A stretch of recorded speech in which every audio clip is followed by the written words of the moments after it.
I've stated in previous videos that I believe freedom of choice is very important in Linux. I believe having the opportunity to pick any distribution that you want to use and to go out and use it to do your work or whatever you want to do is very important to the community. I've had some kickback on that. People tell me that there's way too many distros, or freedom of choice is great, but you need to cut it down a little bit because that's why Linux will never be dominant on the desktop. And that's where me and most people disagree. I don't think there's ever going to be a point where Linux is dominant on the desktop, but it's going to be an alternative to people who don't want to be spied on or watched over. If you look back, let's say 10 years ago, people truly loved using Ubuntu. Ubuntu seemed to have that look to the future feel about it. It used to get an update and you were excited to see what new things have come to Ubuntu. But that's kind of dwindled over the last 6 to 8 years because it seems that Ubuntu has become more corporate, for lack of a better term. And then some people wanted to get into Arch, but they wanted an easy way to get into Arch. So they went over and downloaded Manjaro because they thought Manjaro is going to make it easy for me to go to Arch. And then Manjaro started getting a little too corporate, and then updates started breaking, and everything just kind of seemed stale. Ubuntu and Manjaro became stale because I think they lost their vision for the future for the software. They wanted to become more corporate. They wanted to get off into hardware. They wanted to make the Unity phone, and then now Manjaro's trying to sell mini PCs. But I think what gets overlooked in all of this is a distribution that is solid and that is constantly looking to the future. And that would be Fedora. I don't hear enough people these days talking about Fedora. I have secretly been running this for the last 2 months on an old HP laptop, and it has been a dream. There's a little bit more work to using Fedora, which is kind of what you have to deal with Ubuntu, whether you're installing codecs or putting the RPM Fusion package manager onto it. But let me tell you guys, it is a great operating system. Now, what we're going to be taking a look at today is the Fedora 36 workstation beta. And guys, it's pretty impressive, even with Gnome. So that's what we're covering today on eBuzz Central.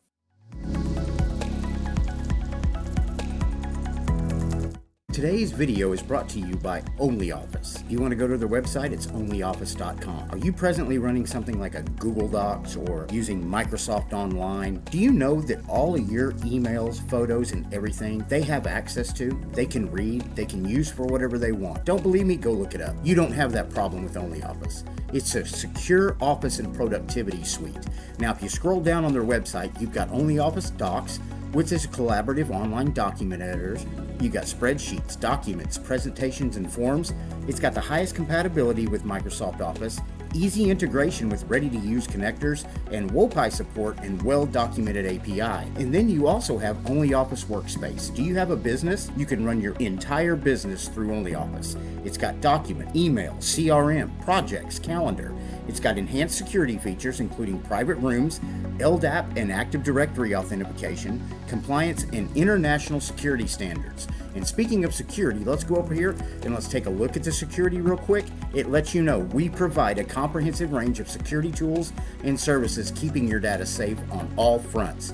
Host solutions on premises, encrypt documents and data, customize access settings, and connect authentication services, and manage access rights to protect yourself from unauthorized access, data leaks, and insider actions. Now let's go back real quick. And one of my favorite things I like about it, it's available for Windows, Mac OS, and for Linux. If you use Linux, you can get OnlyOffice. It is a great tool. You can also get it on the Google Play Store for your Android phone or at the Apple iTunes Store for your iPhone. So zip on over and check it out, onlyoffice.com. I promise you, you will not be disappointed. Now, let's get to the video. Now, we are presently on Fedora's website, which is getfedora.org, and I'll be sure to link that in the description below. And when you come over, it just basically lets you know that you can get Fedora Workstation, Fedora Server, and then down here you've got support, resources, documentation, support, and chat. Now the Fedora documentation page, guys, this is a great tool. You can come over here, you've got user documentation for Fedora Linux 35, Fedora Linux 34, or you could even search the docs up here. Let's search for RPM Fusion and hit enter. And then you can finding and installing Fusion. Let's just click on that. And right here, it lets you know how you can install it. To enable a third-party repository, follow the instructions provided for that repository. So you can come down here to RPM Fusion and go up here, and what do you want to put it on? For Fedora 35, you can go over here. These are your free repositories, and then you've also got your non-free repositories. Or you could use a command line setup. Fedora with DNF, Silverblue with RPM Austri. You can just come over here, click those, drag them over to the terminal, you're good to go. It makes things really, really easy. And then you can come up here and do searches for other things that you might want. It makes it simple. Everything's easy to find. The documentation on Fedora is pretty much flawless. It makes anything that you want to do in this operating system quick, and it makes it easy to find. Now, what we're going to do real quick is we're going to zip on over to the desktop. And if you download Fedora, throw it on a USB, put it into a virtual machine, this is the screen you're met with. We're looking at Gnome 42.beta. And I want to get some more information here real quick. So let's go over to settings, and we will go down to about, so we can look at this. And you will see down here, we're on Fedora Linux 36 Workstation Edition pre-release, and the Gnome version is 42.beta. The Windows system is Wayland out of the box. Now what I do want to do is I want to change the appearance. I want dark mode. So I'm going to go ahead and clip that over. There we go. And if you noticed in the background wallpaper actually got dark as well. So you got that change that comes with it. I just think that cohesive look gives you that feel of polish, gives you that feel of using something that has been professionally made. I mean, even coming to the window borders up here with the rounded corners, I'm generally a pretty hard critic on Gnome. But I do believe they're finally getting things right. I really do. Now what we're going to do right here is we're going to go ahead and close out of this. And you can come up here and click activities to get to that window, or you can just hit your meta key or your Windows key, whatever you might have on your present keyboard. And I heard that they did change the look of the file manager, which I want to look at. Yes, that looks so much better. Do you all remember in older Fedora versions when this would be with the white theme and then you would have like the grayish or tan looking folders? I love the look of this. It's very polished looking. It's very easy to change the window sizes. And I want to let you all know this is vanilla Gnome. I have not added any extensions. We're just using what comes out of the box because I wanted that feel of what it feels like to just use it and not have a bunch of other stuff stacked on top of it. You got your usual suspects over here. You've got your home folders right here, and makes things pretty easy there. So I'm going to go ahead and close out of that. Let's go ahead and keyboard shortcut that, and we will pop this up. Now let's go back over to settings real quick because I want to look at some things in here. Let's go ahead and maximize that.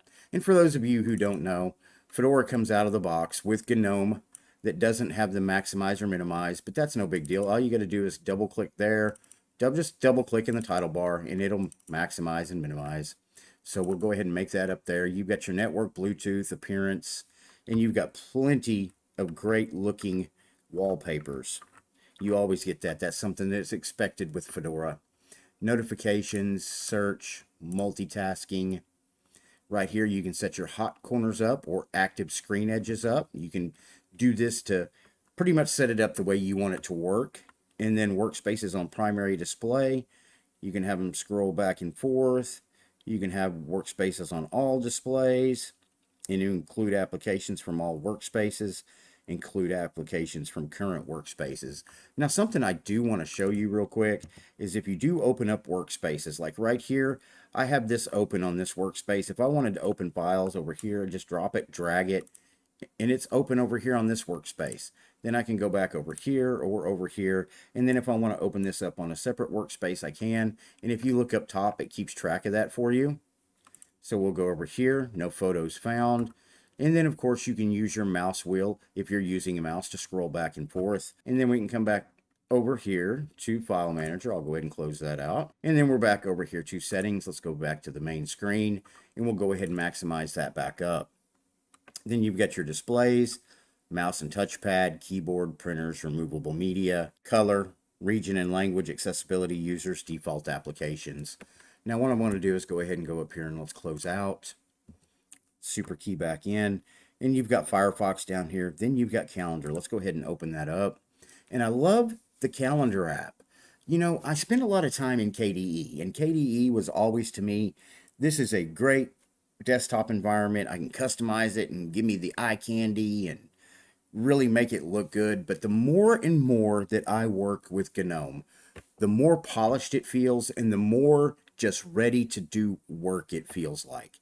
It doesn't seem like it gets in my way. It just lets me get work done. And I'm going to tell you, I'm going to probably have to eat my words on some of the things I've said about Gnome in the past. Sure, it may be a little heavier than other desktop environments, but I'm willing to take the heaviness if it gives me this great feeling, this great look, being able to work and at the same time having a beautiful operating system. So let's go ahead and close out of that. Back down here, you've got Rhythmbox, you've got your Photos app, you've got files we've already looked at. Let's go ahead and make this full screen here. You got the Fedora Media Writer, your contacts, weather. I mean, and all the applications are just beautiful. Let's go ahead and select let's go Dallas Love Field. And there's your weather app. Just strictly to the point. Here's what you got. Here's what the weather is. It makes things really simple, okay? And if you come up here, your weather's on your notifications now. You get your notifications right here. You can turn Do Not Disturb on right here. And then you've got your calendar right here. So I'm going to go ahead and close out of that. And let's close out of weather. Everything just looks really good. And it's integrated to be a nice, cohesive feel when you're using it. You've got clocks there. You've got a maps program. Let's go ahead and open that up. And a lot of people will say, well, it's not as good as Google Maps or this and that and the other. I don't need something as good as Google Maps if I'm using it locally or just want to get online and do some searching. I mean, it makes things really simple, and I got it right here on my system already. So, I mean, that's great. I love the Maps application. Let's go ahead and close out of that. And we'll come back up here. You've got LibreOffice Calc, Impress, videos. And I mean, when you open all the applications up, they just go together. Sometimes when you use a Linux distribution and you open different apps, they look totally different. And you can tell this app don't belong here, or it doesn't render correctly, or it's in a light mode when you've got your system set on dark mode. I just love the cohesiveness of everything in this system. I'm going to go ahead and open up Terminal, and let's go ahead and see if we've got HTOP. Let's double click HTOP. And we don't. Let's go ahead and run top. Right now, I've got 4 gigabytes of RAM issued to this machine. At rest, we're using about 1.4 gigs. I know everybody out there is going to be like, Jiminy Christmas, that's a lot of RAM. What's the old saying? Unused RAM is wasted RAM. At least that's what people have told me in my comments before. I don't mind running a little heavier on resources if I get a professional feel or look on a desktop environment. That's my opinion. And that's what this gives you. It really gives you that feel that you've got a professionally built Linux distribution at your fingertips. And that's probably because it's a downstream version of Red Hat Linux.